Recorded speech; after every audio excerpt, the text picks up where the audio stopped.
Pierre, maybe we can start with last night's game and maybe your assessment of what you saw from the young players. Well, obviously we're very happy to get our first win under our belt after last night's game. I was very impressed by both defensemen. It was Thomas Chabot's second game, but obviously his ability to skate, transition, made a few plays.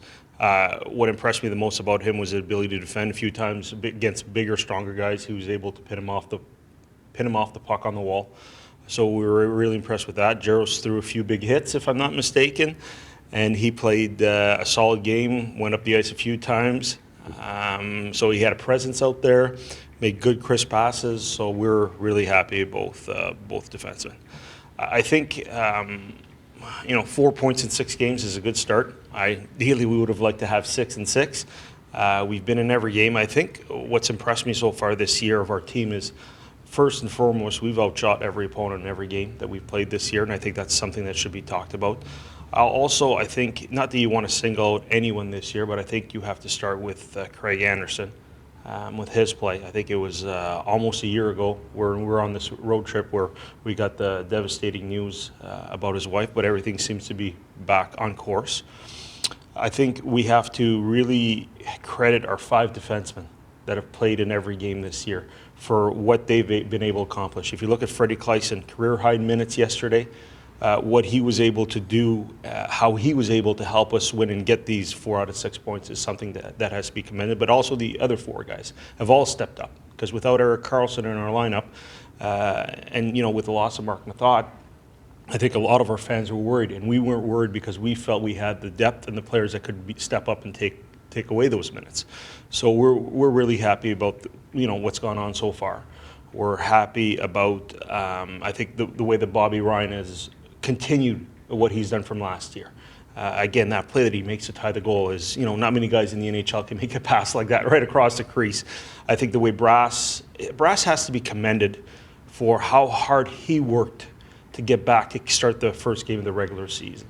So, there's a lot of good stories of what's going on with our team. We're really happy. Now, if we want to touch on injuries a bit. Yes, please. Erik Karlsson will be joining us on this trip. We are hopeful that he will play at some point in time next week. Johnny Uduya could join us on this trip. I'm not sure it'll be Calgary, probably Edmonton, but he could join us in Calgary. I don't want to mislead you. I got to talk to Jerry Townend and Dom once we finish this little media gathering.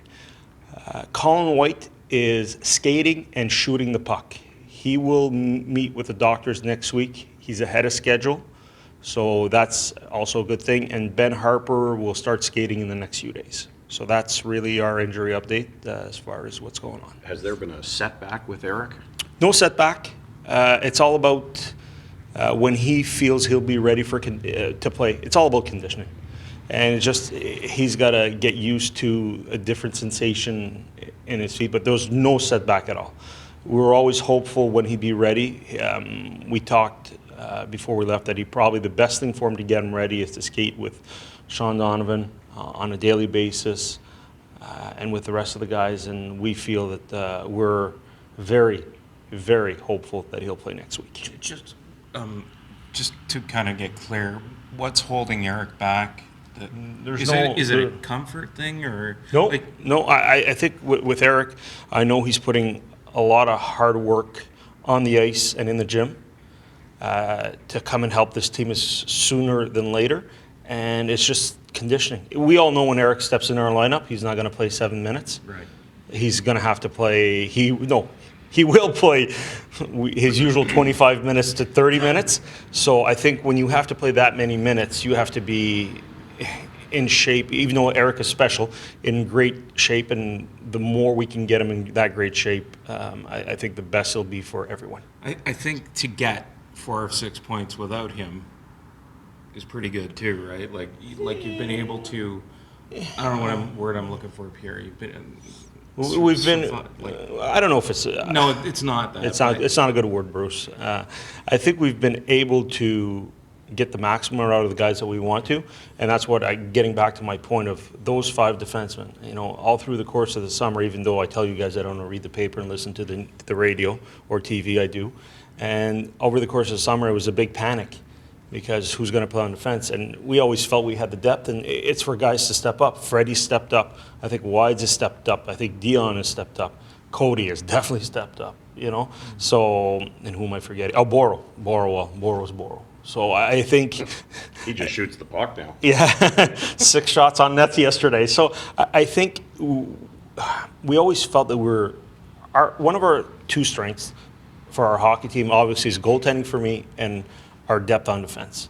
And when you have all those guys and you bring up a guy like Harper, Shabbat, Jaros, and they come in the lineup and they don't hurt you at all. Not many teams can say that they can do that.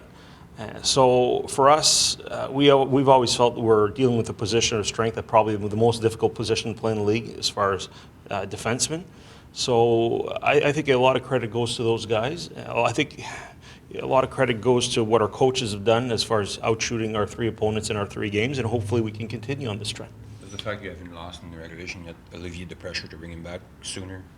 No, it's a good question, Mark, but no, for us, when he was going to be ready, he was going to be ready. If we went 0-3, he'd probably would have just played next week at some point in time. We were hoping that his condition, but sometimes players know, trainers know that they're not ready. We're hoping, but sometimes you have to be realistic. He didn't get a chance to do much all summer. And he's trying to shorten his summer in a matter of about 4 weeks, what guys do in a matter of 12 weeks. So it's difficult, and even though he's special, we can't put him in a position where he's not going to help our team. Though at 50%, he'd help any team in the league. I was going to say, if you gave him his choice, he'd If we play tomorrow. If we gave Eric his choice, I think he would have played opening night. That tells you how much that I think Eric has matured, his character, how much he wants this team to win. But at the same time, you always think you got to do what's best for the organization, but at the same time, he's a pretty important asset for this organization.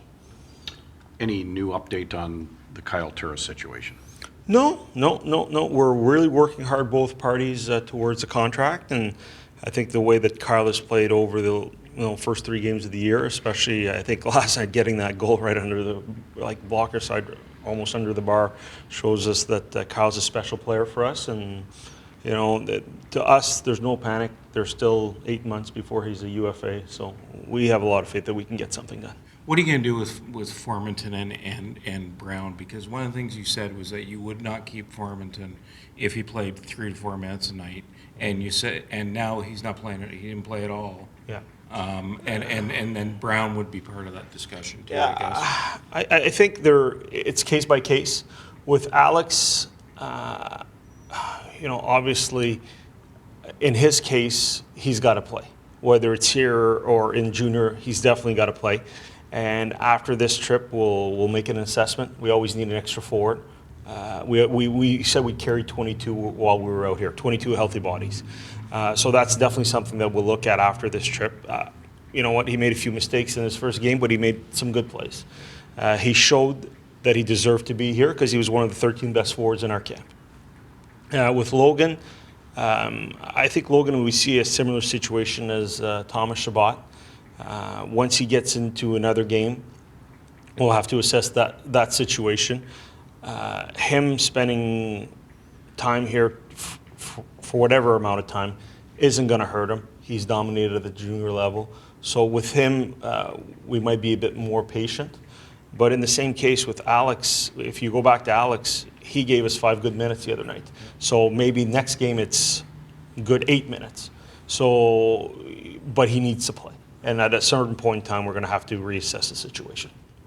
Just before I finish, I had the chance to watch the Vegas Golden Knights opening ceremonies yesterday, and I think they should be commended for what a great job they did. That 58 seconds to honor everyone that passed away. I think sometimes we forget that life and people are way more important than the game, and I think in that case it really touched home because a lot of us have gone to Vegas, and I've gone there many times, and I think sometimes the NHL does a lot of good things, and Vegas did something pretty special last night.